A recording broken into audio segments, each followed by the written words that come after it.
RCB పేరుకి అగేన్స్ట్గా క్యూ వచ్చేసింది పాయింట్స్ టేబుల్లో. It becomes the first team to qualify play ఆఫ్స్కి ఈ సీజన్ ఆఫ్ ఐపీఎల్లో.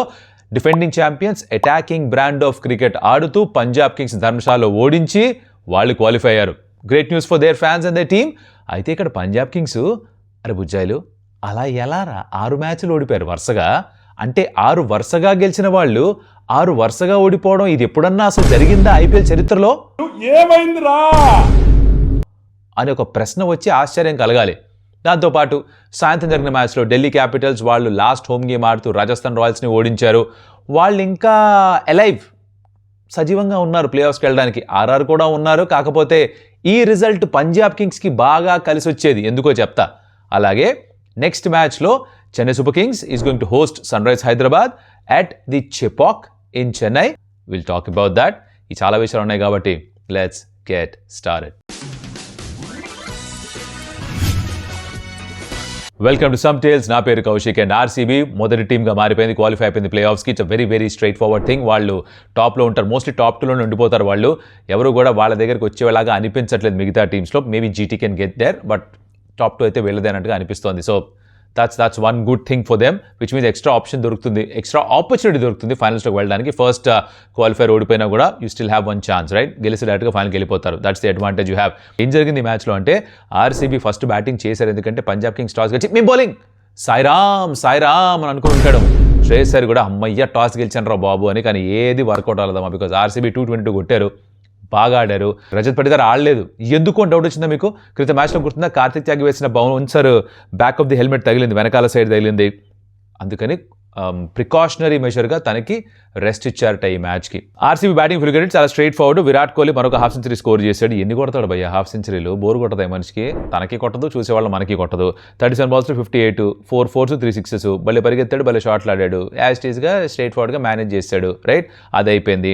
దేవదత్ పడిక్కల్ తను కూడా చాలా ఇంపార్టెంట్ కాంట్రిబ్యూషన్, మరోసారి 45. ఇద్దరి మధ్యన పార్ట్నర్షిప్లు కన్సిస్టెంట్గా వస్తున్నాయి. తను ఇచ్చాడు 180 స్ట్రైక్ రేట్ తోటి. వెంకటేష్ అయ్యర్ నౌ తను ఎవరైతే ఈ మ్యాచ్లో ఆడాడో ఈ came in place of Rajat Patidar. Rajat Patidar middle ఓవర్స్లో 7 to 16 అందరికంటే ఎక్కువ 6లు కొట్టిన మనిషి, అందరికంటే టాప్ స్ట్రైక్ రేట్ ఉన్న ప్లేయర్స్లో ఒకరు. అలాంటి ప్లేయర్ని రీప్లేస్ చేస్తున్నాడు. వెంకటేష్ అయ్యర్ క్రితం మ్యాచ్లో ఆ ఇంపాక్ట్ సబ్గా రావడం, రొమారో షెపర్డ్కి రీప్లేస్మెంట్గా తను రావడం ప్లేయింగ్ లెవెన్లో, కానీ ఆడే అవకాశం రాకపోవడం, ఇలాంటివి జరిగాయి. కానీ finally got a full game and అద్భుతంగా పర్ఫామ్ చేశాడు. ప్లేయర్ ఆఫ్ ద మ్యాచ్ కూడా తనే. ఈ player really well. At 1 point he was 14 balls 13. దాని తర్వాత స్విచ్ ఆన్ చేశాడు, యాక్సలరేట్ చేశాడు. 40 balls 73 స్కోర్ చేశాడు. ఈ got 8 4s and 4 6s, 182 strike rate. Bowling పరంగా చూసుకుంటే ఒక మంచి విషయం ఏం చేశారు పంజాబ్ కింగ్స్ అంటే హర్ప్రీత్ బ్రార్ని తీసుకొచ్చారు. తను ఒక 2 వికెట్స్ కూడా తీసుకున్నాడు. తర్వాత హర్షదీప్ సింగ్ ఒక వికెట్ తీసుకున్నాడు, కొంచెం ఎక్స్పెన్సివే.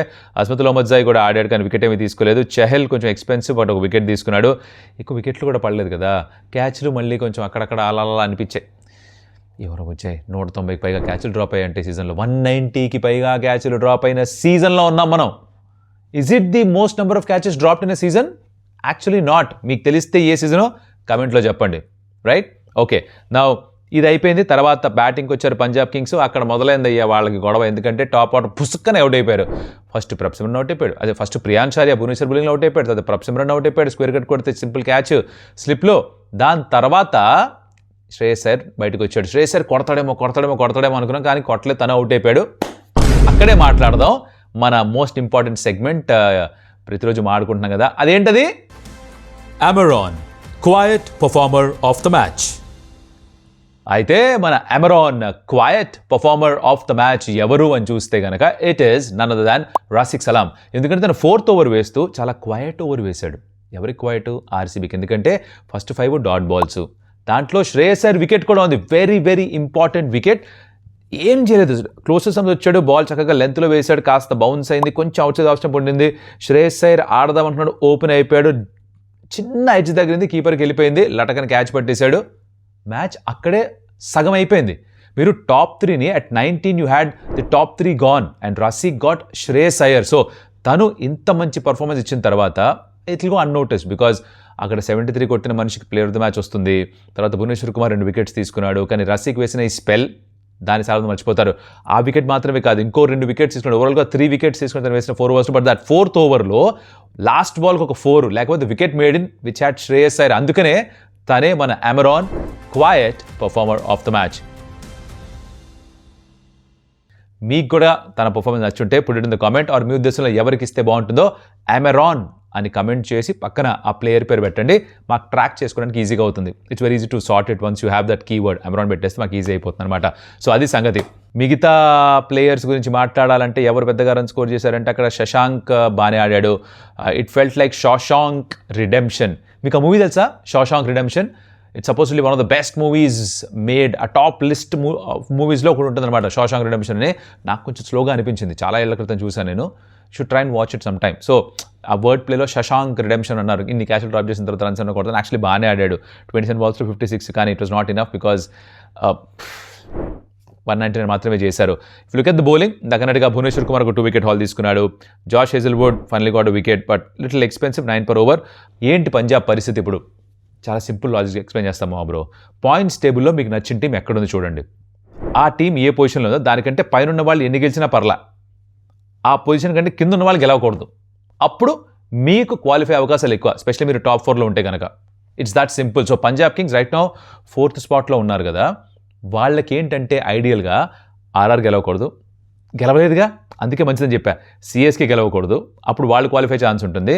డీసీ 14కి రాకూడదు, అంటే వాళ్ళు నెక్స్ట్ మ్యాచ్ ఓడిపోవాలి. కేకేఆర్ కూడా కనీసం ఒకటి ఓడిపోవాలి, 13 దగ్గర ఆగిపోవాలి. నెట్ రన్ రేట్ ఏమన్నా కనుక వాళ్ళకి ఫేవర్లో ఉంటే వాళ్ళు వెళ్ళిపోవచ్చు. అంటే ఇంకొక నెక్స్ట్ మ్యాచ్ ఓడిపోయినా కూడా ఐఎమ్ సేయింగ్ నెక్స్ట్ గెలిస్తే 15 points వస్తారు. అప్పుడు కేకేఆర్ ఒకటి గెలిచి మళ్ళీ ఇంకొకటి ఓడిపోయినా సరిపోద్ది అనమాట. ఆర్ నెట్ రన్ రేట్ ఈక్వేషన్లోకి వచ్చేస్తుంది 2 గెలిస్తే. ఇలాంటి ఒక సిచ్యువేషన్ ఉంది పంజాబ్ కింగ్స్కు. సో రైట్ నౌ వాళ్ళ కంట్రోల్లో అంతా లేదు, కాకపోతే వాళ్ళ కిందున్న టీమ్స్ ఓడిపోవాలని కోరుకోవాలి. నెక్స్ట్ మ్యాచ్ గురించి చక్కగా మాట్లాడుకుందాం. ఇది డీసీ ఇంకా ఆర్ఆర్ గేమ్. దీంట్లో ఆర్ఆర్ ఫస్ట్ బ్యాటింగ్ చేశారు. రివర్స్ ఫిక్చర్లో కూడా ఆర్ఆర్ ఫస్ట్ బ్యాటింగ్ చేశారు. వాళ్ళ క్యాప్టెన్ 90 కొట్టాడు, ఆయన కూడా డీసీ దాన్ని చేజ్ చేశారు. గుర్తుందా మీకు? I think it was Pathum Nissanka, KL Rahul వీళ్ళందరూ కూడా రన్స్ కొట్టేసి మ్యాచ్ గెలిపించారు. అలాగే ఇక్కడ కూడా రాజస్థాన్ రాయల్స్ 193 స్కోర్ చేశారు వాళ్ళ దగ్గర 20 overs. ఇంకొంచెం వచ్చి ఉండాల్సింది, ఒక కనీసం 20-30 వచ్చి ఉండాల్సింది వాళ్ళకి వచ్చిన స్టార్ట్ తర్వాత. అండ్ ఢిల్లీ క్యాపిటల్స్ 197 కొట్టేశారు, ఫినిష్ చేశారు. లాస్ట్ దాకా వెళ్ళింది మ్యాచ్, వెళ్ళింది, బట్ మ్యాచ్ అయితే పూర్తి చేశారు. దాంతో ఇప్పుడు జరిగింది ఏంటంటే రాజస్థాన్ రాయల్స్కి, I'll get to the details, but Rajasthan రాయల్స్కి ఇప్పుడు ఇంకో 2 games ఉన్నాయి. 12 points ఉన్నారు. Look at the points table, 12 points ఉన్నారు. 2 గెలిస్తే 16కి వస్తారు. దాంతో క్వాలిఫై అయిపోవచ్చా?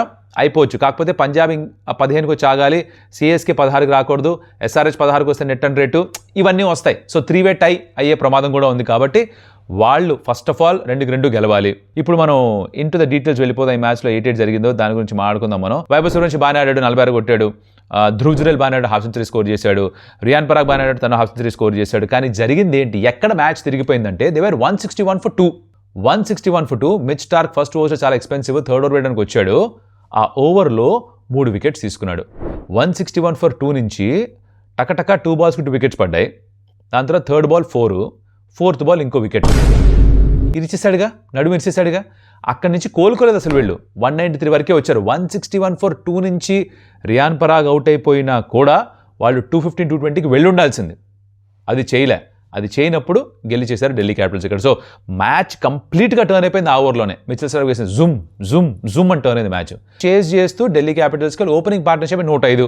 అభిషేక్ పోరెల్ 50 కొట్టాడు. కొట్టిన తర్వాత సెలబ్రేషన్, దాని గురించి మాట్లాడాలి. ఇప్పుడు మీరు మ్యాచ్ చూస్తుంటారు, ఏ షాట్ ఏంటి అవి చెప్పాల్సిన పని లేదు, బట్ కీ పాయింట్స్ మాట్లాడుకుందాం.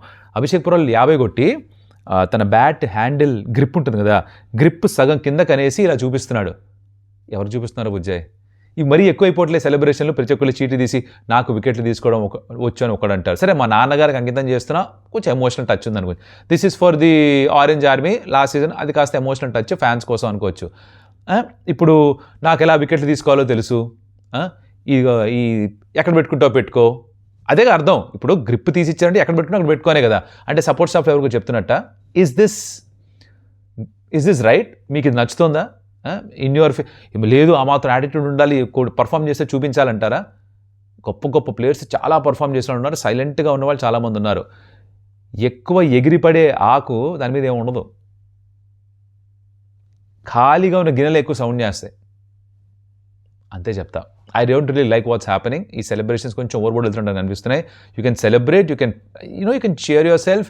నువ్వు అరుచుకో, ఏదైనా చేసుకో, ఎవరెవరికో సిగ్నల్స్ చూపించాల్సిన పని లేదు. అది నేను చెప్పొచ్చే విషయం. సరే, దాన్ని 50 కొట్టాడు, బాగా ఆడాడు కుర్రాడు. అది ఒకటి నచ్చలేదు నాకు ఆ సెలబ్రేషన్ బట్టికే. I didn't think it was in good taste. KL Rahul తన 50th IPL half century score చేశాడు. 158 innings ఆడితే 50వ IPL హాఫ్ సెంచరీ. అంటే 1 in 3 innings అప్రాక్సిమేట్లీ తను ఒక 50 స్కోర్ చేశాడు, which is a great record to have. నా దాంట్లో ఎన్ని గెలుపుకి కారణం అయ్యాయి, ఎన్ని గెలుపుకి కారణం కాలేదు, is a debatable topic. But తన పర్సనల్ ఫామ్, తన కన్సిస్టెన్సీ, దాన్ని క్వశ్చన్ చేయలేము. మరోసారి ఒక 500 run season, he was very good. Opening partnership 100 వచ్చిన తర్వాత ఆడుతూ పాడుతూ చట్టపట్టాలు వేసుకొని ఫినిష్ చేశారు. కాకపోతే ఈ పిచ్ కొంచెం ట్రిక్కీగా ఉండింది, ఎందుకంటే కొంచెం స్లోవర్ బాల్స్ వేసినప్పుడు గ్రిప్ అవుతుంది, స్పిన్నర్స్ కొంచెం గ్రిప్ అవుతుండింది. Axar Patel played a very good cameo, 18 balls 34 score చేశాడు. క్రితం మ్యాచ్లో ఒక 50 మీకు గుర్తుంటే కనుక. సో స్లోలీ తన బ్యాటింగ్ ఫామ్ ఇంప్రూవ్ అవుతుంది. కొంచెం లేట్గా వచ్చిందేమో డీసీ కనిపిస్తుంది, బికాస్ ఒకటే గేమ్ మిగిలింది వాళ్ళ దగ్గర. But at least they give them the chance qualify అవ్వడానికి. అలా మ్యాచ్ అయిపోయింది, అది ఎక్స్పెక్టేషన్. సో ఈ 2 మ్యాచ్లు అయిపోయి, let's move to the preview. ఇది CSK versus sun rise Hyderabad చెపాకులో జరగబోతోంది. సీజన్లో ఆల్రెడీ ఫస్ట్ టైం ఆడినప్పుడు ఎస్ఆర్హెచ్ గెలిచేశారు. మళ్ళీ తిరిగి చేయగలరా, అదే రికార్డ్ మెయింటైన్ చేసుకోగలరా? లాస్ట్ సీజన్ చెపాకు వచ్చినప్పుడు అక్కడ గెలిచారు. ఇక్కడ పిచ్ ఎలాంటిది ఇస్తున్నారు అంటే, నేను చదివింది ఏంటంటే ఇప్పటిదాకా, నాకు తెలిసిన ఇన్ఫర్మేషన్ ఏంటంటే ఇప్పటిదాకా ఫ్రమ్ ది ఆన్లైన్ సోర్సెస్, మంచి బ్యాటింగ్ ట్రాక్ ఇస్తారట. మంచి బ్యాటింగ్ పిచ్ ఇస్తే, సరే మీ బ్యాటింగ్ మా బ్యాటింగ్ చూసుకుందాం అనుకుంటే, I think SRH will dominate this. Slow pitch ఇస్తేనే సిఎస్కే గేమ్లో ఉండే ఛాన్స్ ఉంది, బికాస్ స్లో పిచ్లో ఎస్ఆర్హెచ్ బ్యాటర్స్ అంత అడాప్ట్ చేసుకొని ఆడరు. వాళ్ళు మేము ఒకలానే ఆడతామంటారు, మా స్టైల్ ఇదే అంటారు, అదే నమ్ముకుంటున్నారు. If it comes off, it comes off, doesn't come off, just too bad అంటారు వాళ్ళు. That's their attitude. సో ఆ టర్నింగ్ ట్రాక్ కొంచెం స్లోగా ఉంటే సిఎస్కే బ్యాటర్స్ కొంచెం బెటర్ అడాప్ట్ చేసుకుంటారు. కాబట్టి you seen that in the previous games. మీరు ఎల్ఎస్జీతో అనుకుంటారు, మీరు గమనించుంటే కనుక సంజు శాంసన్ ఎట్లయితే నిగ్రహంతో బ్యాటింగ్ చేశాడు, పవర్ ప్లే మొత్తం అంతా సీ ఆఫ్ చేసిన తర్వాత అటాక్ చేశాడు. Ruturaj Gaikwad is technical very correct, తను వచ్చి చేయగలడు, doesn't have to go at very high strike rate. Urvil Patel sir తను కూడా అగ్రెసివ్గా ఆడతారు, నిజమే. కార్తిక్ శర్మ కొంచెం డీసెంట్గా నార్మల్గా ఆడగలడు. సో ఇలా మీరు చూసుకుంటూ పోతే కనుక బ్రెవిస్ అగైన్, వీళ్ళు are better suited to score more runs in a slow turning track. Flat track ఇస్తే, బ్యాటింగ్ ట్రాక్ ఇస్తే సన్ రైజ్ హైదరాబాద్ స్ట్రెంత్కి ఆడినట్టే నా ఉద్దేశంలో. అదే చేస్తే కనుక SRH and team, SRH and fans will be very happy is what I think. Playing 12s గురించి మాట్లాడుకుందాం. సిఎస్కే వాళ్ళకి డియాన్ ఫారెస్టర్ వచ్చి టీంతో పాటు జాయిన్ అయిపోయాట, నెట్స్లో కూడా పార్టిసిపేట్ చేసేట్టు, కానీ తను ఆడతారని నమ్మకం నాకైతే లేదు. ఇప్పుడే వచ్చాడు కాబట్టి టక్కున ఆడించారు అనుకుంటా. మహేంద్ర సింగ్ ధోని ఆడతారా లేదా? This is the $1 million question, right? I think he's going to play. నా gut feel is that impact సబ్లో తను ఉంటారు అని నాకు అనిపిస్తుంది. ఫస్ట్ ఆఫ్ ఆల్ స్టేడియంకి వచ్చారా లేదా చూడాలి. స్టేడియంకి వచ్చారు అంటే ఇంపాక్ట్ సబ్లో ఉండొచ్చు. ఫస్ట్ బ్యాటింగ్ చేస్తే సిఎస్కే బహుశా ఆడకపోవచ్చు, కానీ సిఎస్కే చేస్తున్నారు అంటే I think Dhoni can be in the impact sub. ఇప్పుడు ఒకసారి ప్రామిస్ చేశారు, నా లాస్ట్ గేమ్ చెపాకులో ఆడతానని. It could be that game. If that happens, it be an emotional moment for every CSK fan, for every Mahendra Singh Dhoni fan. చూద్దాం అది జరుగుతుందో లేదో. But I think I have a small feeling that Dhoni might play this game. We'll see what happens. మిగతా అంతా యాస్టిస్గా ఉంది, బాగానే ఉన్నారు, బాగానే పర్ఫామ్ చేస్తున్నారు. మన మ్యాచ్లో కార్తిక్ బాగానే కూడా వాళ్ళు గెలవలేకపోయారు. 100 ఆడతారు, అఖిల్ హుసేన్ ఆడించే ఆలోచన వస్తుంది అనుకుంటా. Anshul Kamboj needs to bounce back really quickly. 8 6 ఇచ్చాడు క్రితం మ్యాచ్లో, needs to bounce back from that. Mukesh బాగానే బౌలింగ్ చేశాడు. So I don't think this a problem with him. తన బౌలింగ్ బాగానే ఉంది. సో ఇలా ఓవరాల్గా వాళ్ళ స్క్వాడ్లో ఎక్కువ మార్పులు ఎక్స్పెక్ట్ చేయట్లేదు. ఓన్లీ ధోనియే ఇంపాక్ట్ సబ్లో వస్తారేమో అని అనుకుంటున్నా. సన్ రైజ్ హైదరాబాద్ అంటారా, వాళ్ళు కూడా మేజర్ చేంజెస్ చేయాల్సిన పని లేదు. If it's a batting track, obviously వాళ్ళ బ్యాటింగ్ స్ట్రాంగ్గానే ఉంది, అదే బ్యాటింగ్తో వెళ్ళిపోతారు. స్మరణ్ కూడా ఉంటాడని అనుకుంటున్నాను. They won't change much about it. Bowling పరంగా చూస్తే కనుక ఒక హర్ష్ దుబేని ఏమన్నా తీసుకురావాలా అని ఆలోచించవచ్చు. They might think that way. But otherwise again దాన్ని ఏమంటారు, షాక్ అయ్యారా టైప్ ఆఫ్ చేంజెస్ అయితే ఉండవు. ఇది నా anticipation. Now who's going to be key in this game? ఏంటి డిసైడ్ చేస్తుంది? ఇందాకన్నట్టుగా పిచ్ విల్ డిసైడ్. ఒకవేళ కనుక బ్యాటింగ్ పిచ్ అయితే ఎస్ఆర్హెచ్కి definite advantage, there's no 2 ways about it. ఎవరి మీద నేను నమ్మకం పెట్టుకున్నాను ఈ మ్యాచ్లో అంటే, for Chennai super kings it's going to be Sanju Samson and Ruturaj Gaikwad, వీళ్ళిద్దరిపైనే ఆ ఓపెనర్సే. And for sun rise Hyderabad I'm not going to say Klaasen runs చాలానే స్కోర్ చేశారు, but I won't say him. I think it's Ishan Kishan is going to score runs. Gut feeling Ishan Kishan run score చేస్తారని అనిపిస్తుంది నాకు ఈ గేమ్లో. ఎస్ఆర్హెచ్ టీంకి ఒక 5 రోజులు గ్యాప్ ఇచ్చారట, బ్రేక్ ఇచ్చారు. మీరు ఏం చేసుకుంటారు. కొంతమంది వేరే ఊరికి వెళ్ళిపోయారు, కొంతమంది హాలిడేకి వెళ్ళిపోయారు, కొంతమంది ఇషాన్ జార్ఖండ్కి వెళ్ళారు, అక్కడ వాళ్ళు T20 లీగ్ స్టార్ట్ చేయడానికి ఇవన్నీ జరిగాయి. But my bet is Ishan Kishan with the bat for sun rise Hyderabad. And ball తోటి Sakib Hussain could be the key for sun rise Hyderabad. For CSK they want to miss Jamie Overton, టెర్రిబుల్గా మిస్ అవుతారు తన్ని. But ఉన్న వాళ్ళతో వాళ్ళు మేనేజ్ చేసుకోలేదు, ఒకటి చేయాలి. బట్ ఇప్పటిదాకా వీడియోస్ ఉంటే thank you so much for that. Like the video, share with your friends and subscribe to some teals. మరొకటి మళ్ళీ కలుస్తా. అప్పటిదాకా సెలవు. అదియోస్ అమిగోస్.